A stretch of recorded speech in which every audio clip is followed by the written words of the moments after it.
جی بھائی حماد صاحب. السلام علیکم مفتی صاحب. وعلیکم السلام. مفتی صاحب ایک تھوڑا سا ڈاؤٹ، مطلب ایک ڈاؤٹ تھا تھوڑا سا. مطلب جو قرآن کی ایک آیت ہے سورہ بقرہ میں، لا یکلف اللہ نفسا الا وسعها، جی مطلب کہ بھائی کہ اللہ تعالیٰ کسی نفس پر اتنا بوجھ نہیں ڈالتے کہ وہ اس کو بیئر نہ کر سکے. تو مطلب جیسے جو لوگ سوسائڈ کر لیتے ہیں تو اس میں مطلب بظاہر ایسا لگتا ہے کہ جو ہے ان پر اتنا بوجھ تھا کہ انہوں نے سوسائڈ کر لیا.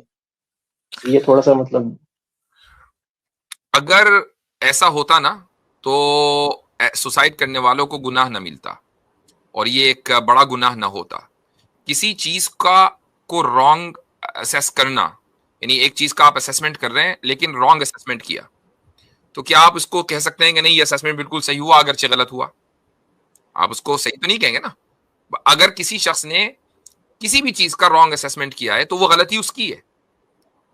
تو ایک آدمی نے اپنی زندگی کا اسیسمنٹ کیا اور کہا کہ یار میری زندگی میں تو کچھ ہے ہی نہیں، میرے اوپر تو اتنا بوجھ ڈال دیا کہ میں اس کو جھیل نہیں سکتا، لہذا چلو بھائی اس کا نتیجہ یہ ہونا چاہیے کہ میں اپنی زندگی کو ختم کر لوں.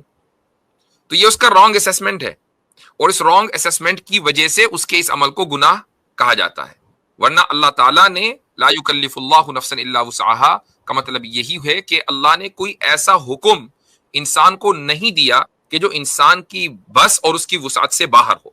یہ نہیں کہا کہ بھائی تم میرے نزدیک مقبول اس وقت ہوگے یا میرے محبوب بندے اس وقت ہوگے جب تم پورے پہاڑ کو چاٹ کے کھا جاؤ گے. اپنی زبان سے چاٹو اور پہاڑ کو کھا جاؤ تب میں مانوں گا تم میرے محبوب بندے ہو. ایسا کوئی حکم نہیں ہے. ٹھیک ہے مفتی صاحب میں اس جی. میں پوائنٹ ایڈ کرنا چاہیے. عام طور پہ لوگ جو ہے وہ یہ سمجھتے ہیں کہ یہ جو آیت ہے وہ سفرنگ سے ریلیٹڈ ہے یا بھوک سے ریلیٹڈ ہے یا جو ہمارے باڈی میں جو یہ لا یکلف اللہ نفسا الا وسعها کو اس پہ اپلائی کرتا ہے.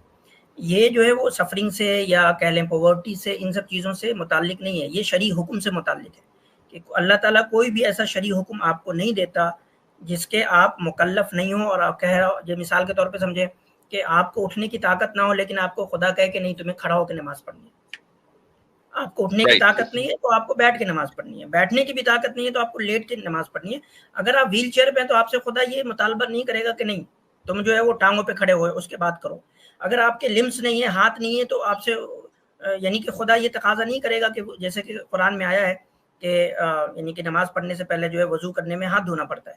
اب آپ کے لمس نہیں ہے تو خدا کہے گا نہیں ہاتھ نہیں ہے لیکن اب تم ہاتھ دھو. تو یہ مطلب ہے کہ اللہ تعالیٰ آپ سے جو ہے وہ ایسے حکم کا مطالبہ، شرعی حکم کا مطالبہ نہیں کرتا جس پہ آپ قدرت نہیں رکھ سکتے ہو. اور شرعی حکم ایک یہی شرعی حکم ہے کہ جب آپ کو پین پہنچے، سفرنگ ہو، جب آپ پاورٹی میں ہو، جب آپ بہت کرائسس میں جا رہے ہوں اور وہ کرائسس ایسا ہو جو آپ کو اندر سے ہلا دے، تو شرعی حکم ہے کہ آپ صبر کریں. صحیح. بائی دا وے اس موضوع کے اوپر حماد صاحب پچھلے ہی ہفتے ایک صاحب نے سوال کیا تھا، تو وہ پچھلے ہفتے کی سٹریم میں ہے یہ، اور الگ سے ویڈیو شاید آنے والی ہے تو آپ اس کو دیکھ لیجئے گا، اس سے مزید مسئلہ کلیئر ہو جائے گا. ویسے بات کلیئر ہو گئی ہے. ٹھیک ہے. جزاک اللہ.